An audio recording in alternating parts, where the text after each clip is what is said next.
사도신경으로 우리 신앙을 하나님께 고백하겠습니다. 나는 전능하신 아버지 하나님 천지의 창조주를 믿습니다.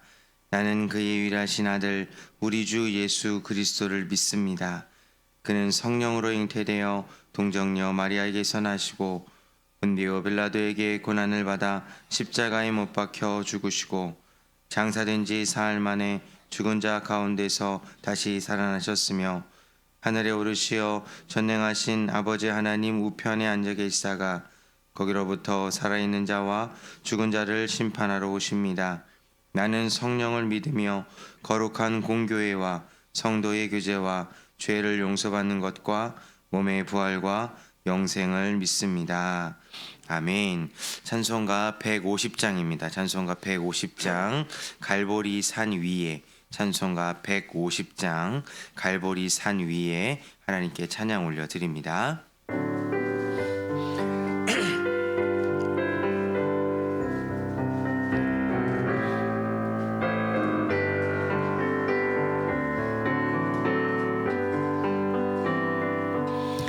갈보리 산 위에 십자가 섰으니 주가 고난을 당한 표라. 험한 십자가를 내가 사랑함은 주가 보혈을 흘림이라. 죄의 승리를 얻기까지 주의 십자가 사랑하리. 빛난 멸류가 받기까지 험한 십자가 붙들겠네. 멸시천대 받은 주의 십자가에 나의 마음이 끌리도다. 귀한 어린 양이 세상 죄를 지고 험한 십자가 지셨도다. 죄의 승리를 얻기까지 주의 십자가 사랑하리. 빛난 멸류가 받기까지 험한 십자가 붙들겠네. 험한 십자가에 주가 흘린 피를 믿는 마음으로 바라보니 나를 용서하고 내 죄 사하시려 주가 흘리신 보혈이라. 죄의 승리를 얻기까지 주의 십자가 사랑하리.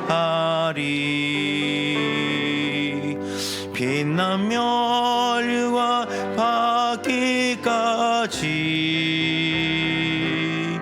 험한 십자가 붙들겠네. 주님 예비하신 나의 본향 집에 나를 부르실 그날에는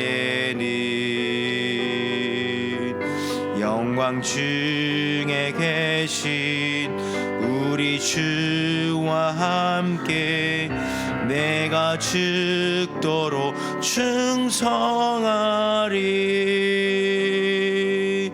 죄의 승리를 얻기까지 주의 십자가 사랑하리.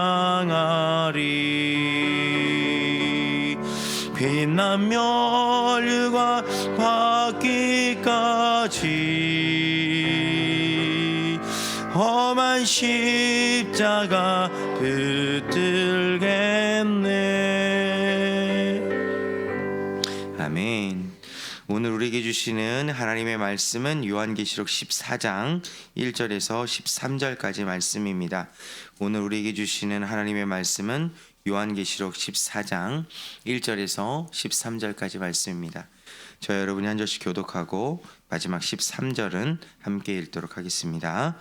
또 내가 보니 보라 어린 양이 시온산에 섰고 그와 함께 14만 4천이 서 있는데 그들의 이마에는 어린 양의 이름과 그 아버지의 이름을 쓴 것이 있더라.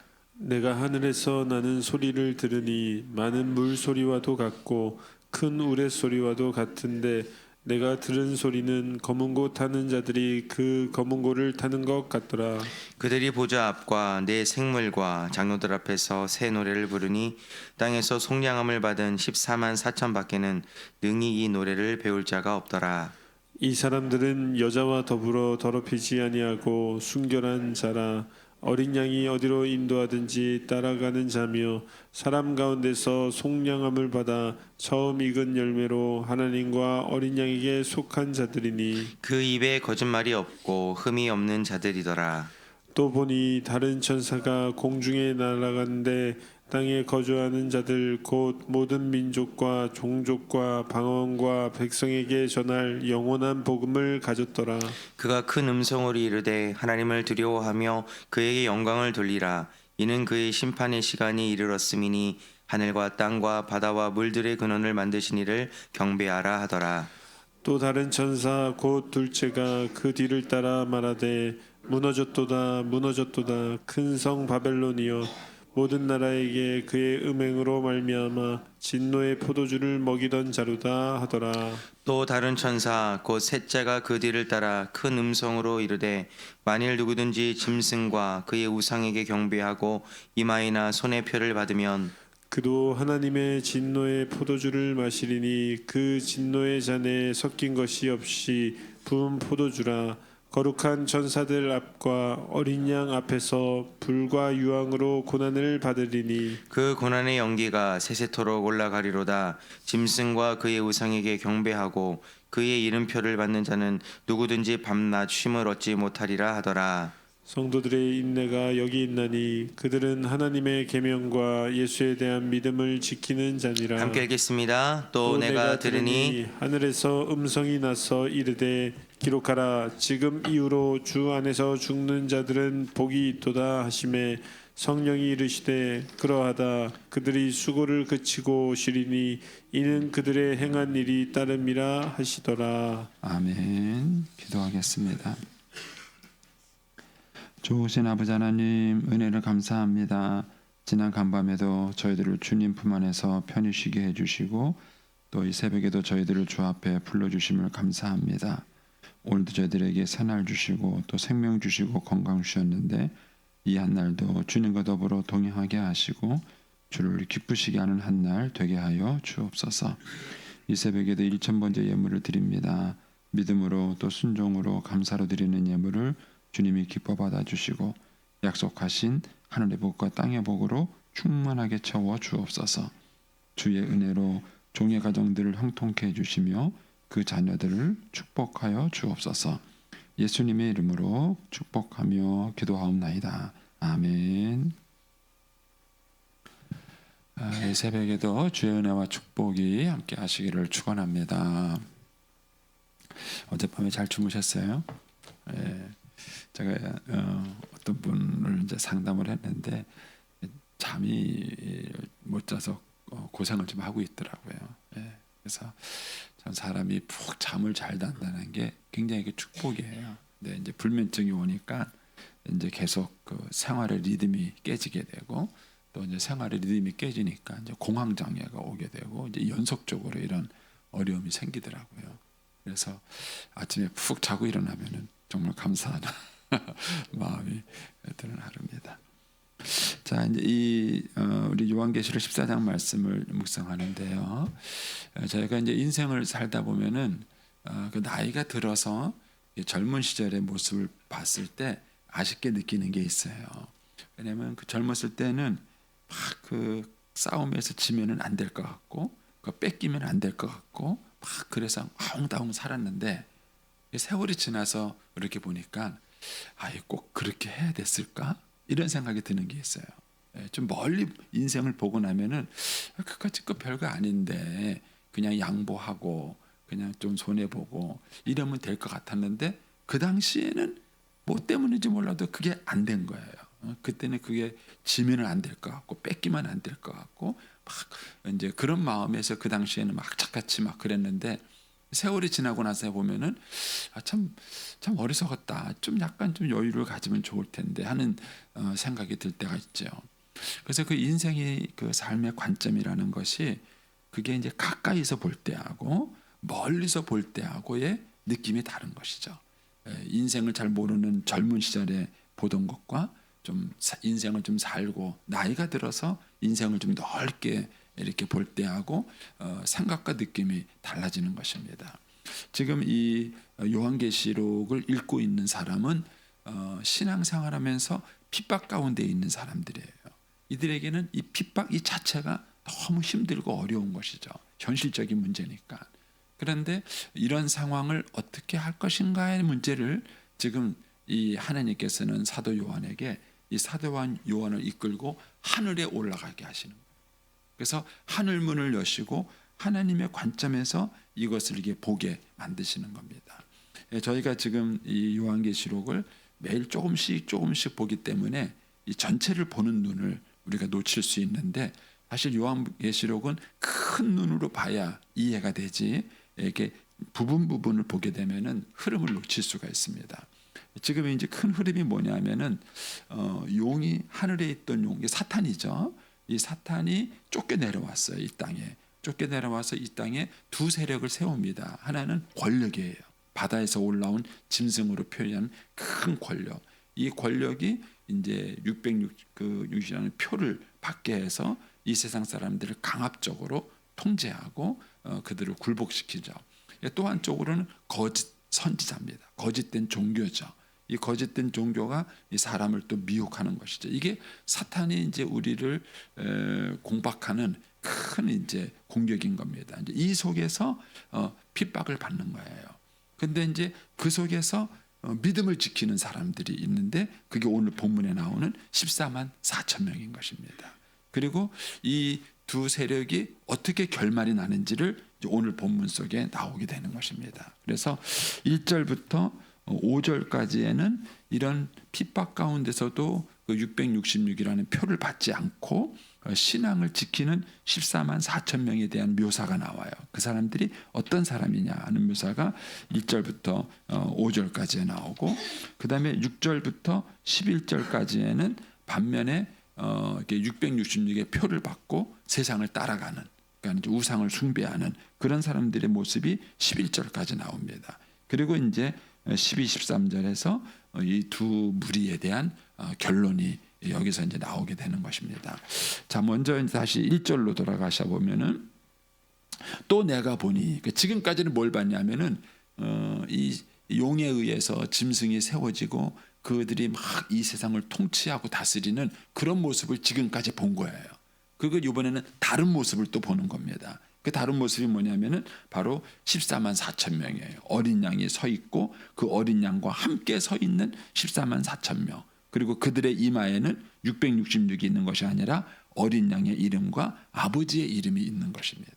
그러니까는 무슨 말인지 뭐 바코드를 여기에 박느니 뭐 이런 얘기가 아니에요. 이게 굉장히 그 상징적이고 그림적으로 보여주는 것이지 뭐 여기에 바코드를 찍었느냐 안 찍었느냐 이런 식의 얘기를 하는 게 아닙니다. 그러니까 이 세상은 크게 666의 표를 받으면서 세상의 문화를 따라가는 그런 사람이 있는가 하면 이마에 어린 양의 이름과 하나님의 이름을 달고 하나님의 뜻대로 살아가는 사람이 있는 것입니다.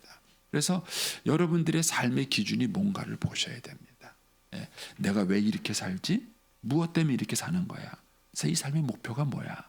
이런 인생의 기준, 가치관이 지금은 굉장히 중요한 시대예요. 저는 이제 아쉬운 게 뭐냐면은요, 철학이라는 과목이 없어지는 거예요. 철학. 예. 이 철학이라는 게 인생이란 무엇이냐, 왜 사는가, 어떻게 살 것인가, 이것이 있어야 돼요. 저는 지금 우리나라 통치자들한테는 철학이 없어요. 물고 뜯고 싸우는 것밖에 없어요. 그냥 공복하고 비난하는 것밖에 없어요. 진정한 지도자가 없는 거예요. 근데 이런 것들이 우리나라 교육 체계에서 철학에 빠져서 그래요. 철학 과목 없어지고 오로지 먹고 사는 문제만 가르치는 거예요. 돈 벌고 그다음에 어떻게든지 하고 이런 것만 가르쳐서 소위 말하는 재능은 뛰어난지는 모르겠지만 인격이 엉망인 거예요. 왜 살아야 되는지, 무엇 때문에 살아야 되는지, 어떻게 살아야 되는지 이런 것들을 가르쳐주는 사람이 없는 그런 혼돈의 시대를 살고 있는 것이죠. 근데 이러한 때에 저와 여러분의 삶의 기준이 뭐냐? 여러분들의 삶의 기준은 뭐세요? 여러분들의 삶의 기준은 뭐고 무엇을 가지고 여러분들이 여러분들의 삶의 선택을 하면서 살아가는가 하는 것이죠. 근데 오늘 요한계시록에는 크게 두 가지예요. 666의 표를 받고 이 세상의 문화를 따라가는 사람, 어린 양의 이름의 표를 받고 하나님의 뜻대로 살아가는 사람, 이렇게 큰 무리를 여기서 보여줍니다. 그러면서 거기 보면은 4절에 가시면 이 14만 4천 명에 대한 특징이 나와요. 그러니까 2절 3절은 그들이 이제 찬양하는 모습에 대한 묘사입니다. 묘사니고 이제 4절 5절에 가면 이들의 특징이 나오는데 크게 7가지 특징이 나옵니다. 첫 번째는 뭐냐면은 이 사람들은 여자와 더불어 더럽히지 않았어요. 여기서 말하는 여자는 바로 이 세상 그걸 상징하는 그런 음란한 여성을 말하는 것이죠. 거기에 8절에 가시면 이 세상을 대표하는 걸 뭐라고 표현하냐면은 또 다른 천사가 그 둘째가 그들을 따라 말하되 무너졌다도 말하되 큰 성 바벨론이요 음행으로 말미암아 진노의 포도주를 먹이던 자. 이게 다 은유법 상징적인 표현들이에요. 그러니까는 이 세상은 큰 음녀로 표현된 그런 문화입니다. 타락함, 그런 이제 문화를 말하는 것이죠. 다시 4절로 오셔서 보시면은 그래서 이 사람들은 여자와 더불어 더럽히지 않았다라는 얘기는 바로 이 세상의 육신의 정욕, 안목의 정욕, 이생의 자랑으로 표현되는 이 세상의 문화에 따라가지 않았다는 것이죠. 그리고 두 번째 뭡니까? 순결합니다. 세상을 본받지 않고 하나님의 뜻을 분별하는 순결한 사람들이다. 세 번째는 뭐냐고요? 어린 양. 어린 양이 누굽니까? 예수님이죠. 어린 양이 어디로 인도하든지 따라가는 자다. 어디로 인도하든지 따라가는 자다. 제가 이제 아직 우리 교회에 와서 해보지는 않았지만은 제가 이제 밀양에 있을 때 이제 제자 훈련을 시키고 이제 어른들을 데리고 이제 선교 훈련을 가요. 선교 훈련을 이제 일주일 이렇게 가는데 갈 때 훈련 시키는 제일 중요한 훈련이 있어요. 그게 뭐냐면은 리더의 말에 무조건 복종한다. 그리고 가서 도착하면은 선교사님이 나이가 많든 적든 무조건 선교사님 말씀에 복종한다. 이 훈련이에요. 그러면서 이제 그거를 시키는 이유가 뭐냐면은 여러분들이 지도하는 사람을 믿고 무조건 순종하는 훈련을 해본 적이 있는가? 아니 우리는 평생 한 번도 해본 적이 없어요. 근데 일주일 동안 그걸 시켜놓으면요 사람들이 죽을라 그래요. 죽을라 그래. 저때 식당에 가면은요 불평이 나와요. 뭐 의자가 어떻고 음식은 어떻고. 그냥 시키들 하세요. 선교사님이 뭘 사든지 뭘 먹든지 뭘 어지라. 그래서 어떤 때는 이제 길바닥에 앉아서 큐티할 때가 있어요. 그럼 사람들이 뭐 꿈시럭꿈시는데 아니 선교사님이 앉으라 앉지. 사모님이랑 한번 해보세요. 생각보다 재밌습니다. 여러분들의 생각, 의사, 주장, 느낌 이 모든 거를 다 내려놓고 무조건 리더가 하는 대로 따라간다. 이 쉽지 않습니다. 제가 왜 말씀드린 여기서 말하는 어린 양이 어디로 인도하든지 따라가는 자며 이게 사실 우리한테 잘 안 돼요. 예수님이 어느 곳으로 인도하든지 간에 예수님이 인도하는 것이면 무조건 예 하고 따라갈 수 있는 거야. 이게 사실은 고도의 인격이 아니면 안 됩니다. 여러분들 이제 올해도 이제 많은 기관 이제 회장들 뽑고 그러셨는데 다들 안 하려 그래요. 그 이유가 뭐죠? 앞에서 리더를 해보면은요 따라오는 사람이 곱게 안 따라와요. 얼마나 꿍시렁 됩니까? 그런데 리더 입장에서 볼 때는요 리더가 네모가 되라 그러면 네모가 되고 세모가 되라 그러면 세모가 되고 동그라미가 되면 이런 사람이 정말 리더 입장에서는 고마운 거예요. 근데 그게 바보 천치라서 하면은 바보인 거예요. 그런데 그분이 나보다 똑똑해요. 그분이 나보다 더 많은 걸 알아요.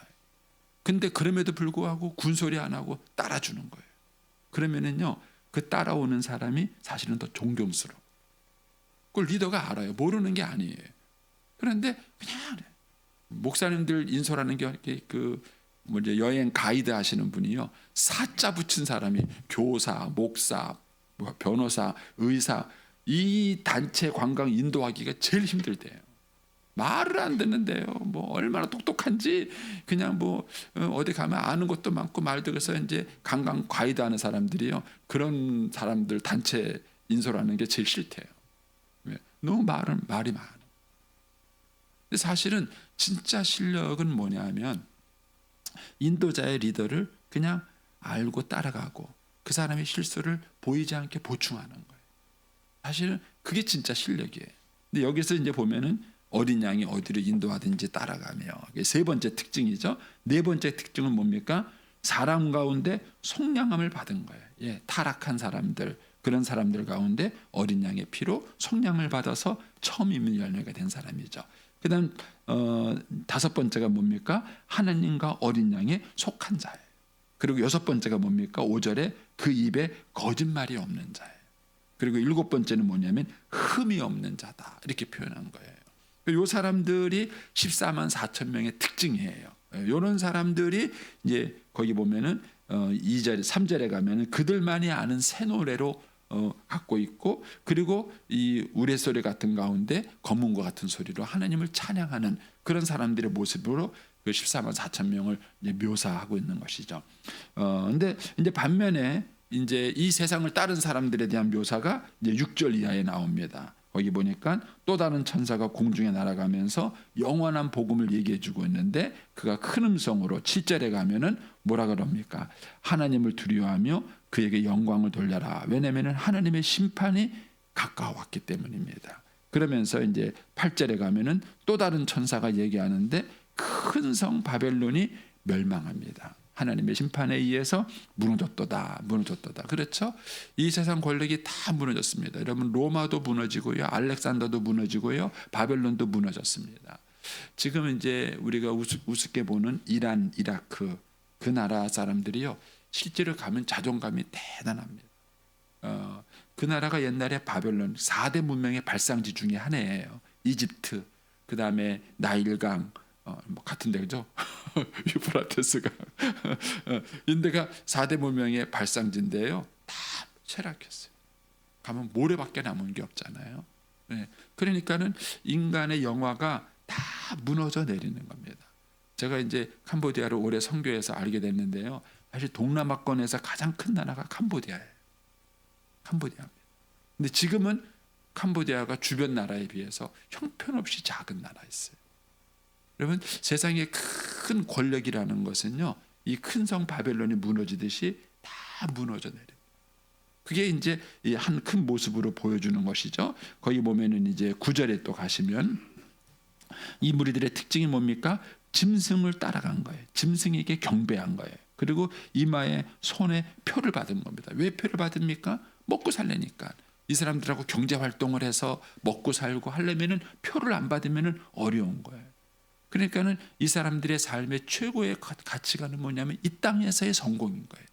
이 땅에서 성공이고 돈을 버는 것이고, 그것을 위해서라면 무엇이든지 타협을 하는 이제 그런 삶을 가지고 살아온 사람들이죠. 그런데 이제 이런 사람들에게 10절에 가면은 하나님이 진노의 포도주를 그들에게 마시게, 하나님의 심판을 표현하는 것이죠. 그래서 어린 양 앞에서 불과 유황으로 고난을 받게 되는데, 11절에 가면은요, 이런 사람들을 표현한 한마디가 있어요. 11절 맨 마지막에 누구든지 밤낮 쉼을 얻지 못하리라.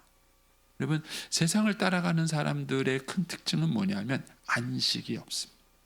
돈을 벌고 성공하고 권력을 잡은 것 같지만은요, 그 자리가 얼마나 힘들겠어요. 대통령 행복할까요? 저는 안 할 것 같습니다. 밤잠이 오겠습니까? 여러분, 그 자리라는 거, 그 권력의 자리라는 것이 얼마나 사람을 불안하고 불편하게 만드는지 몰라요. 그러니까는 이런 사람들의 특징을 쉼을 얻지 못한다 이렇게 말해요. 근데 반면에 12절에 가면은 성도들의 인내가 있어요. 그런데 그런 사람들이 준 축복이 13절에 가면 이렇게 나와요. 또 내가 들으니 하늘에서 음성이 나서 이르되 기록하라 지금으로 주 안에서 죽은 자들이 복이 있어요. 어떤 복이 있느냐? 성령이 이르시되 그러하다 그들이 수고를 그치고 뭐가 있다? 쉼이 있다. 그러면 하나님께서 천지를 창조하시고 맨 마지막 날 뭘 만드셨죠? 안식일, 쉼을 만들었어요. 여러분의 삶에 쉼이 있나요? 행복하세요? 편안하세요? 삶이 고달프세요? 어느 쪽이 맞으세요? 여러분 신자에게 특징이 있다면 하나님이 주시는 안식이 있는 거예요. 그래서 예수님이 내 평안을 너희에게 주노라. 내가 주는 평안은 세상에 주는 것과 같지 않다. 내 기쁨이 너희 안에 충만히 있어. 주님이 이렇게 말씀하셨어요. 그래서 저와 여러분이 예수 믿고 받는 축복 가운데 하나가 뭐냐면은 우리 안에 있는 쉼이에요. 평안이에요. 기쁨이고 안식입니다. 근데 이런 삶이 없는 인생은요 고달픈 거예요. 계속 인생을 살아가면서 시달리고 어렵고 힘든 것입니다. 그래서 오늘 이 성경에서는 이 큰 장면, 두 가지 장면을 보여주는 거예요. 사탄이 세운 이 세상의 문화를 따라가는 사람, 언젠가는 심판을 받고 안식이 없는 삶이에요. 또 한쪽은 하나님의 말씀을 따라 주님을 따라서 믿음으로 살아가는 사람들의 모습인 것입니다. 그런데 이제 이런 사람들이 이 타락한 세상에서 살아가려니까 핍박이 있을 수밖에 없는 거예요.